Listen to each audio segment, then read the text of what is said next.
Bleak House by Charles Dickens, Chapter 34, A Turn of the Screw. "Now what?" says Mr. George. "May this be? A blank cartridge or a ball, a flash in the pan or a shot?" An open letter is the subject of the trooper's speculations, and it seems to perplex him mightily. He looks at it at arm's length, brings it close to him, holds it in his right hand, holds it in his left hand, reads it with his head on this side, with his head on that side, contracts his eyebrows, elevates them, still cannot satisfy himself. He smooths it out upon the table with his heavy palm, and thoughtfully walking up and down the gallery, makes a halt before it every now and then, to come upon it with a fresh eye. But it won't do. "Is it," Mr. George still muses, "blank cartridge or ball?" Phil Squad, with the aid of a brush and paint pot, is employed in the distance, whitening the targets, softly whistling, in quick march time, and in dream and fife manner. And he must and will go back again to the girl he left behind him. That he must and will go back to the girl he left behind him. "Phil!" The trooper beckons as he calls him. Phil approaches, certain splashes of white show in high relief upon his dirty face, and he scrapes his one eyebrow with the handle of the brush. "Attention, Phil! Listen to this." "Steady, Commander, steady." "Sir, allow me to remind you, though there is no legal necessity for my doing so, as you are aware, that the bill at 2 months' date drawn on yourself by Mr. Matthew Bagnet, and by you accepted for the sum of £97 4 and 9 will become due tomorrow, when you will please be prepared to take up the same presentation. Yours, Joshua Smallweed. What do you make of that, Phil?"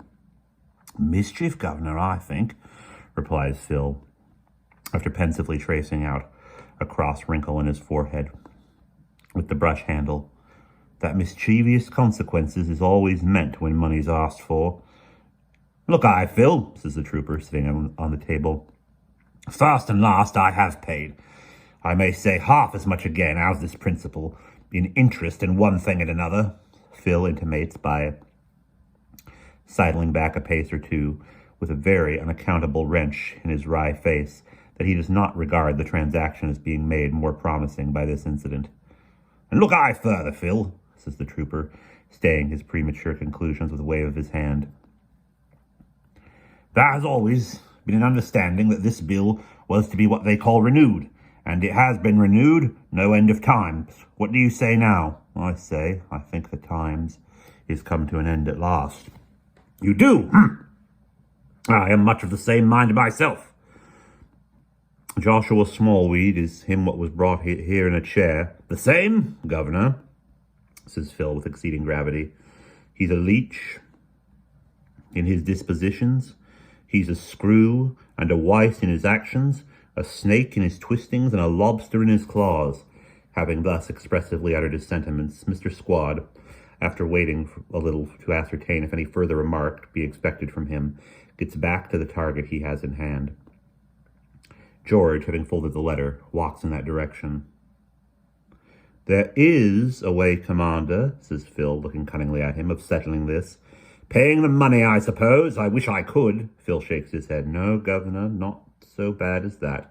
There is a way," says Phil, with a highly artistic turn of his brush. "What I'm a-doing at present." "Whitewashing," Phil nods. "A pretty way that would be. Do you know what would become of the Bagnets in that case? Do you know they would be ruined to pay off my old scores? You're a moral character," says the trooper, eyeing him in his large way with no small indignation. "Upon my life you are, Phil." Phil, on one knee at the target, is in course of protesting earnestly, when steps are audible in the long passage without, and a cheerful voice is heard to wonder whether George is at home. Phil, with a look at his master, hobbles up, saying, Here's the governor, Mrs. Bagnet." Here he is, and the old girl herself, accompanied by Mr. Bagnet, appears.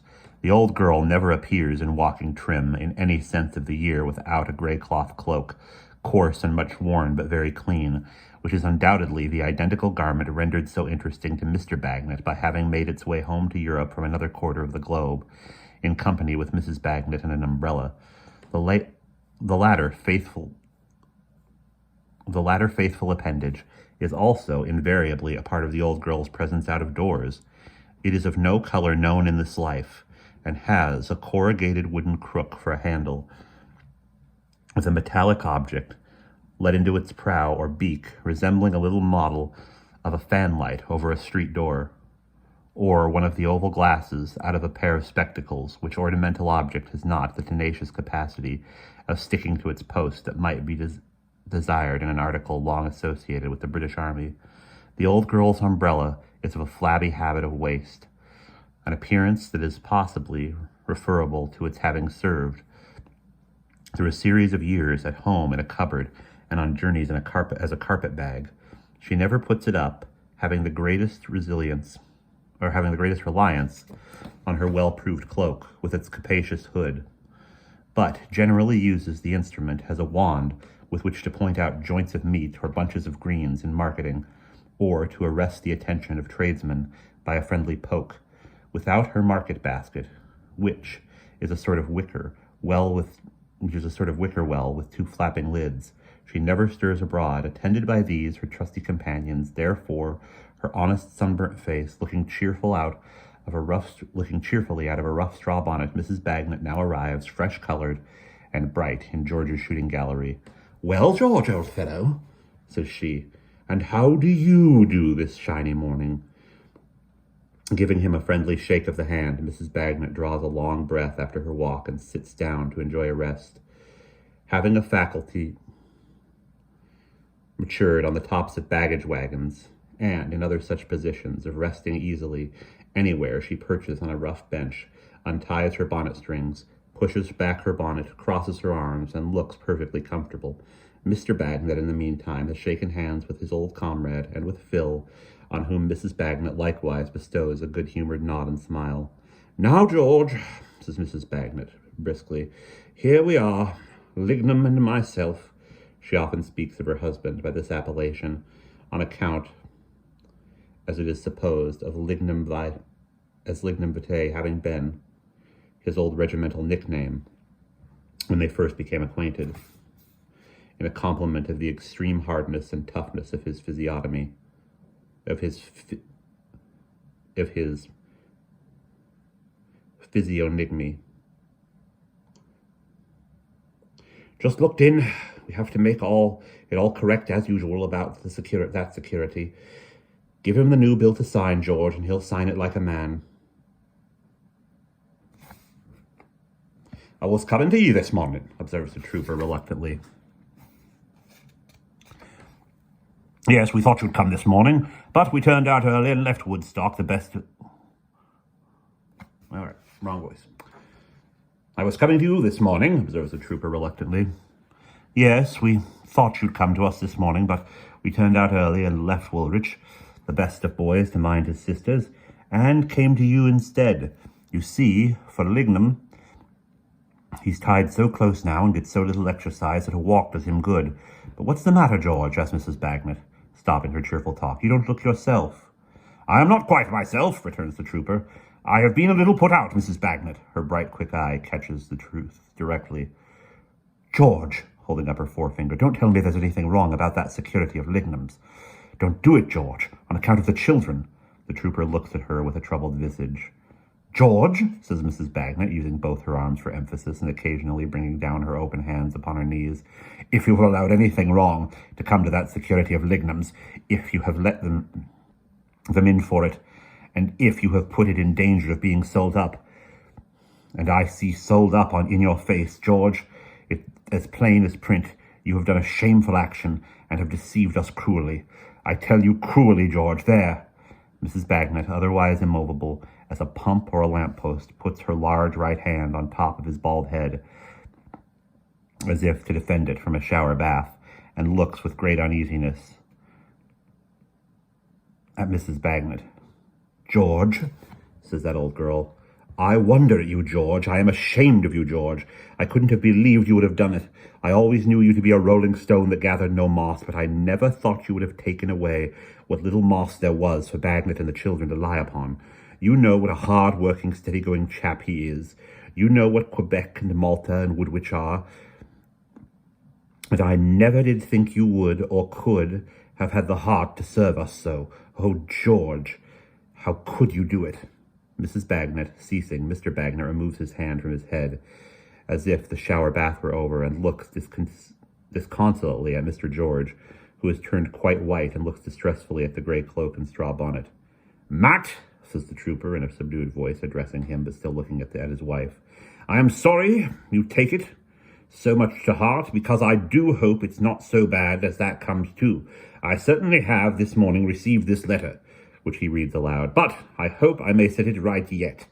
As to a rolling stone, why, what you say is true. I am a rolling stone, and I never rolled in anybody's way. I fully believe that I rolled at least good too, but it's impossible for an old vagabond comrade to like your wife and family better than I like 'em, Matt, and I trust you'll look upon me as forgivingly as you can.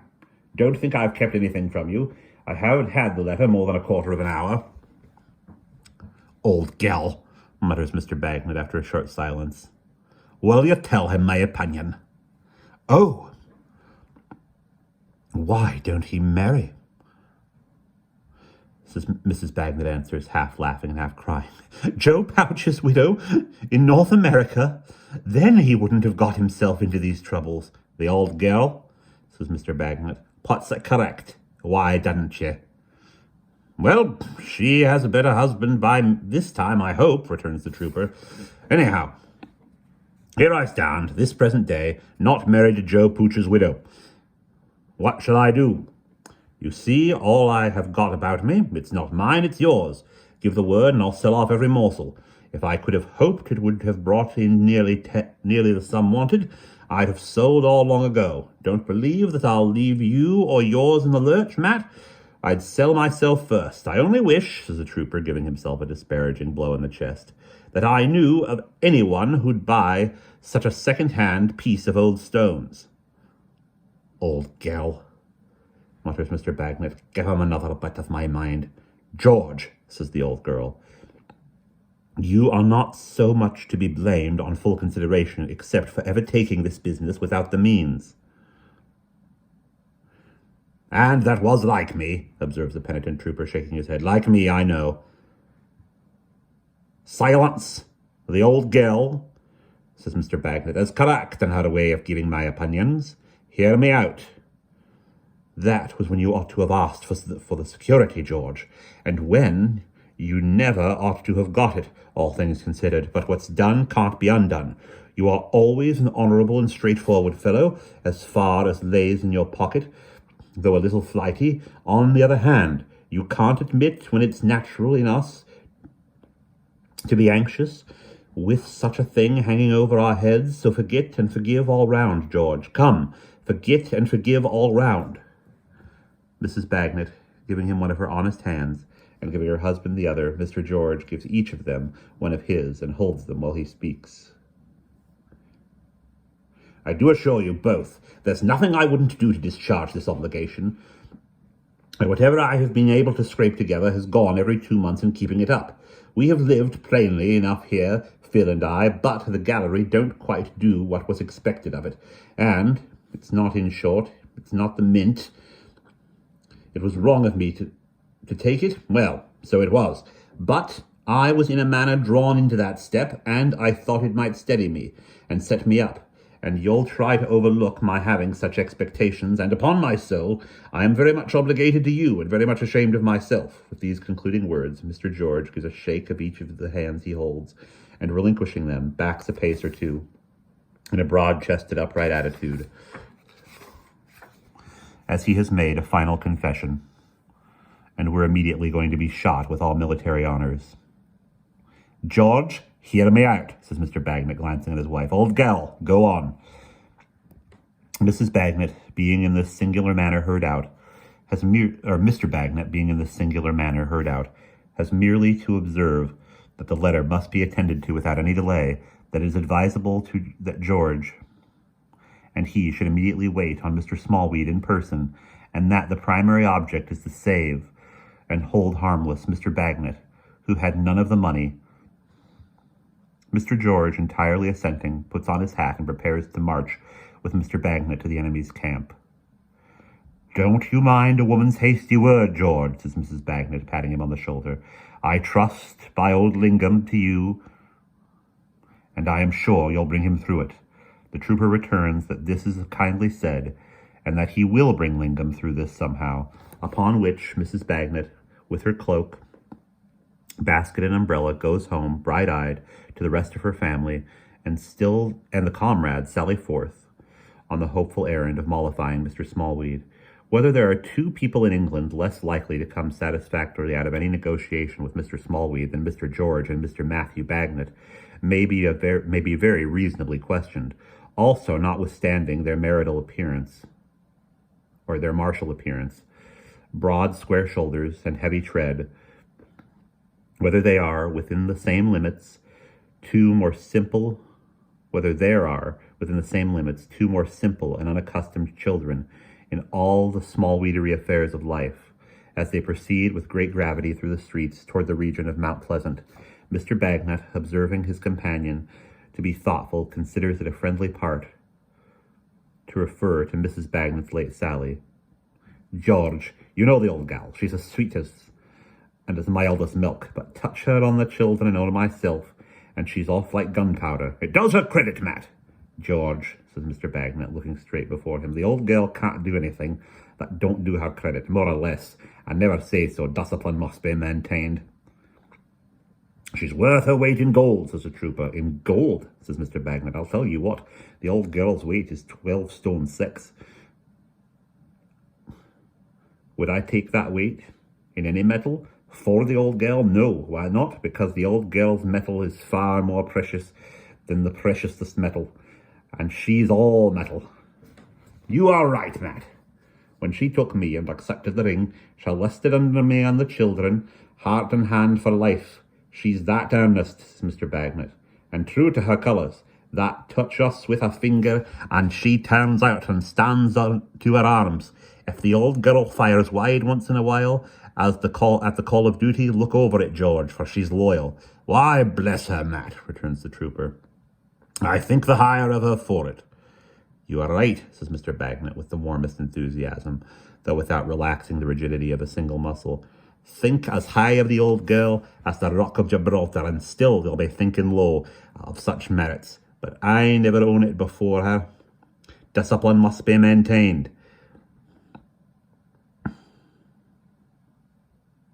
These encomiums bring them to Mount Pleasant and to Grandfather Smallweed's house. The door is opened by the perennial Judy, who, having surveyed them from top to toe, leaves them standing there while she consults the oracle as to their admission.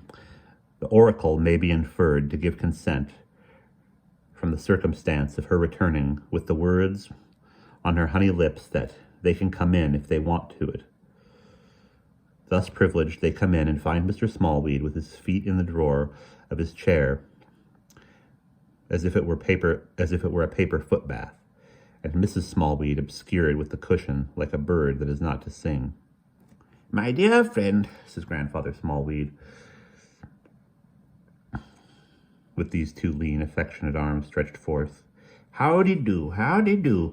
Who is our friend, my dear friend?" "Why, this," returns George, "is Matthew Bagnet, who has obliged me in that matter of ours, you know." "Oh, Mr. Bagnet, surely." The old man looks at him under his hand. "Hope you're well, Mr. Bagnet. Fine man, Mr. George. Military air, sir." No chairs being offered, Mr. George brings one forward for Bagnet and one for himself. They sit down. Mr. Bagnet, as he had no power of bending himself except at the hips for that purpose. "Judy," says Mr. Smallweed, "bring the pipe." "Why, I don't know," Mr. George interposes, "that the young woman need give herself that trouble. For to tell you the truth, I am not inclined to smoke it today." "Ain't you?" replies the old man. "Judy, bring the pipe." "The fact is, Mr. Smallweed," proceeds George, "that I find myself in rather an unpleasant state of mind. It appears to me, sir, that your friend in the city has been playing tricks." "Oh, dear no," says Grandfather Smallweed. "He never does that." "Don't he? Well, I'm glad to hear it, because I thought it might be his doing. This, you know.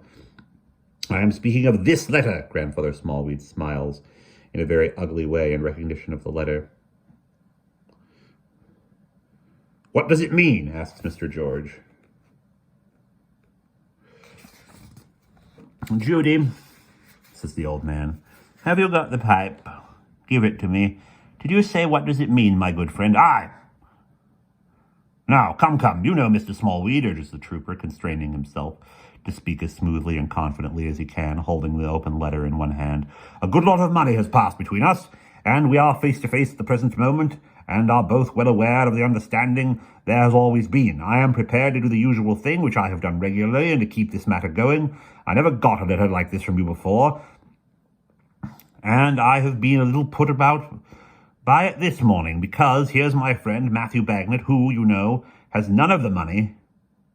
"I don't know it, you know," says the old man quietly. "Why, confound you! I tell you so, don't I?" Yes, you tell me so," returns Grandfather Smallweed, "but I don't know it." "Well," says the trooper, swallowing his fire, "I know it." Mr. Smallweed replies with excellent temper, "Ah, that's quite another thing," and adds, "but it don't matter. Mr. Bagnet's situation is all one, whether or no." The unfortunate George makes a great effort to arrange this affair comfortably and to propitiate Mr. Smallweed by taking him upon his own terms. "That's just what I mean. As you say, Mr. Smallweed, here's Matthew Bagnet, liable to be fixed whether or no. Now, you see, that makes his good lady very uneasy in her mind, and me too, for whereas I am a harum-scarum sort of good-for-naught, he's a steady family man, don't you see? Now, Mr. Smallweed," says the trooper, gaining confidence as he proceeds in his soldierly mode of doing business, "although you and I are good friends enough in a certain sort of way, I am well aware that I can't ask you to let my friend Bagnet off entirely." "Oh, dear, you are too modest. You can't ask me anything, Mr. George." And you can refuse, you mean, eh? Or not you so much, perhaps, as your friend in the city? Ha, ha, ha. "Ha, ha, ha," echoes Grandfather Smallweed in such a very hard manner, and with eyes so particularly green that Mr. Bagnet's natural gravity is much deepened by the contemplation of this venerable man. "Come," says the sanguine George, "I am glad to find we can be pleasant, because I want to arrange this pleasantly. Here's my friend Bagnet, and here am I. We'll settle the matter on the spot, if you please, Mr. Smallweed, in the usual way, and you'll ease my friend Bagnet's mind, and my family's mind, a good deal, if you'll just mention to him what our understanding is."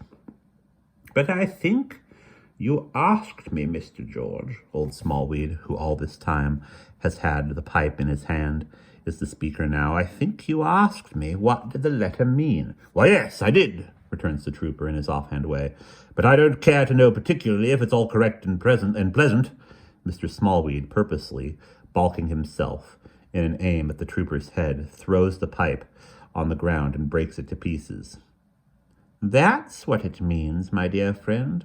I'll smash you, I'll crumble you, I'll powder you. Go to the devil." The two friends rise and look at one another. "I'll have no more of your pipe-smoking and swaggerings. What? You're an independent dragon, too? Go to my lawyer, you remember where, you have been there before, and show your independence now, will you? Come, my dear friend, there's a chance for you. Open the street door, Judy. Put these blusterers out. Call in help if they don't go. Put 'em out." He vociferates this so loudly that Mr. Bagnet, laying his hands on the shoulders of his comrade, before the latter can recover from his amazement, gets him on the outside of the street door, which is instantly slammed by the triumphant Judy. Utterly confounded, Mr. George a while stands looking at the knocker. Mr. Bagnet, in a perfect abyss of gravity, walks up and down before the little parlor window like a sentry, and looks in every time he passes, apparently revolving something in his mind. "Come, Matt," says Mr. George, when he has recovered himself. "We must try the lawyer. Now, what do you think of this rascal?" Mr. Bagnet, stopping to take a farewell look into the parlor, replies, with one shake of his head, directed at the interior, "If my old gal had been here, I'd have told him." Having so discharged himself of the subject of his cognations, he falls into step and marches off with the trooper, shoulder to shoulder. When they present themselves in Lincoln's Inn Fields, Mr. Tulkinghorn is engaged and not to be seen. He is not at all willing to see them, For when they have waited a full hour, the clerk, on his bell being rung, brings forth no more encouraging message than that Mr. Tulkinghorn has nothing to say to them, and they had better not wait. They do wait, however, with the perseverance of military tactics. And at last the bell rings again, and the client in possession comes out of Mr. Tulkinghorn's room. The client is a handsome old lady, no other than Mrs. Rouncewell, housekeeper at Chesney Wold. She comes out of the sanctuary with a fair old-fashioned curtsy, and softly shuts the door. She is treated with some distinction there, for the clerk steps out of his pew to let her out, the old lady thanking him for his attention when she observes the comrades in waiting. "I beg your pardon, sir, but I think those gentlemen are military." The clerk, referencing the question to them with his eye, and Mr. George not turning round from the almanac over the fireplace, Mr. Bagnet takes it upon himself to reply, "Yes, ma'am, formally." "I thought so. I was sure of it. My heart warms, gentlemen, at the sight of you. It always does at the sight of such. God bless you, gentlemen. You'll excuse an old woman, but I had a son once who went for a soldier. A fine, handsome youth he was, and good in his bold way, though some people did disparage him to his poor mother. I ask your pardon for troubling you, sir. God bless you, gentlemen." "Same to you, ma'am," returns Mr. Bagnet, with right good will. There is something very touching in the earnestness of the old lady's voice, and in the tremble that goes through her quaint old figure, but Mr. George is so occupied with the almanac over the fireplace that he does not look round until she has gone away and the door is closed upon her. "George," Mr. Bagnet gruffly whispers when he does turn from the almanac at last, "don't be cast down. Why, soldiers, why should we be melancholy boys? Cheer up, me hearty." The clerk having now again gone to say that they are still there, and Mr. Tulkinghorn being heard to return with some irascibility, "Let 'em come in, then." They pass into the great room with the painted ceiling and find him standing before the fire. "Now, you men, what do you want? Sergeant, I told you last time I saw you that I don't desire your company here." Sergeant replies, dashed within the last few minutes as to his usual manner of speech, and even to his usual carriage, that he has received this letter, has been to Mr. Smallweed about it, and has been referred there. "I have nothing to say to you," rejoins Mr. Tulkinghorn. "If you get into debt, you must pay your debts, or take the consequences. You have no occasion to come here to learn that, I suppose." Sergeant is sorry to say that he is not prepared with the money. "Very well, then. The other man, this man, if this be he, must pay it for you." Sergeant is sorry to add that the other man is not prepared with the money either. "Very well, then you must pay it between you, or you must both be sued for it, and both suffer. You have had the money, and must refund it. You are not to pocket other people's pounds, shillings, and pence, and escape scot-free." The lawyer sits down in his easy chair and stirs the fire. Mr. George hopes he will have the goodness to... "I tell you, Sergeant, I have nothing to say to you. I don't like your associates, and I don't want you here. This matter is not at all in my course of practice, and is not in my office. Mr. Smallweed is good enough to offer these affairs to me, but they are not in my way. You must go to Melsesdick's in Clifford's Inn." "I must make an apology to you, sir," says Mr. George, for pressing myself upon you with so little encouragement. What is almost as unpleasant to me as it can be to you. But would you let me say a private word to you?" Mr. Tulkinghorn rises with his hands in his pockets and walks into one of the window recesses. "Now, I have no time to waste." In the midst of his perfect assumption of indifference, he directs a sharp look at the trooper, taking care to stand with his own back to the light and to have the other with his face toward it. "Well, sir," says Mr. George, "this man with me is the other party implicated in this unfortunate affair. Nominally, only nominally, and my sole object is to prevent his getting into trouble on my account. He is a most respectable man with a wife and a family, formerly in the Royal Artillery."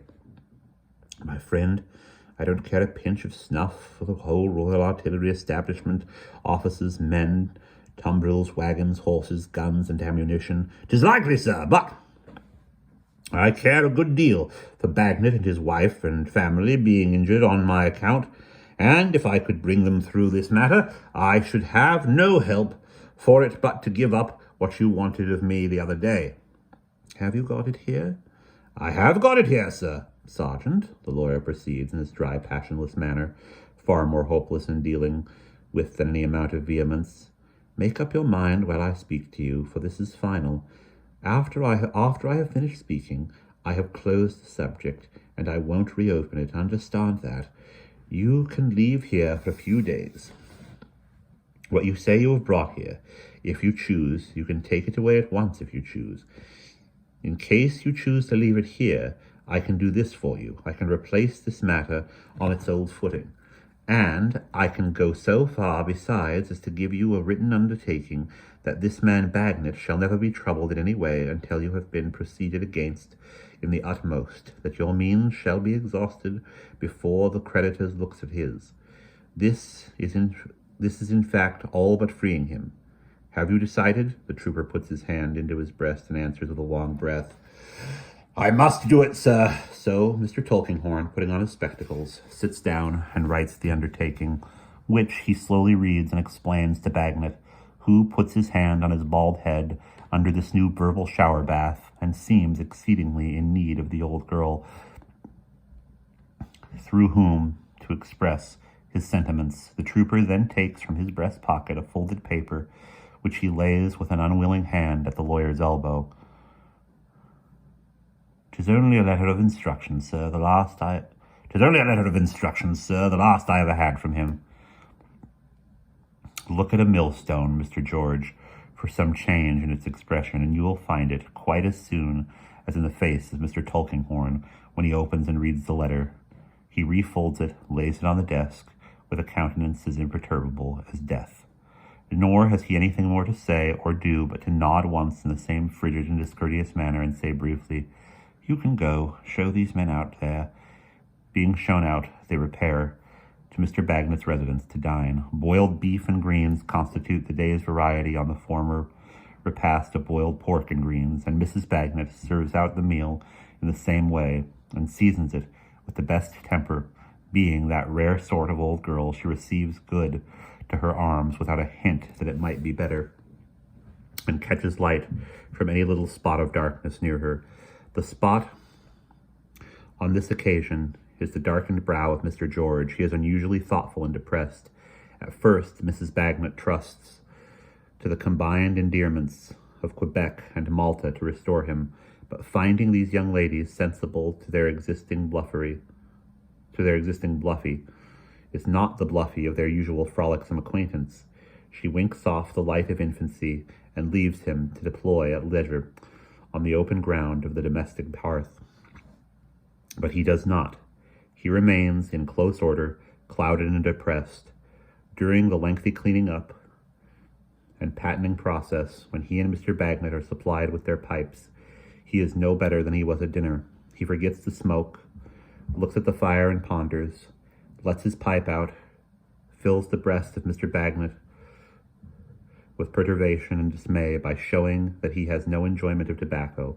Therefore, when Mrs. Bagnet at last appears, rosy from the invigorating pail, and sits down to her work, Mr. Bagnet growls, "Old gal," and winks monitions to her to find out what's the matter.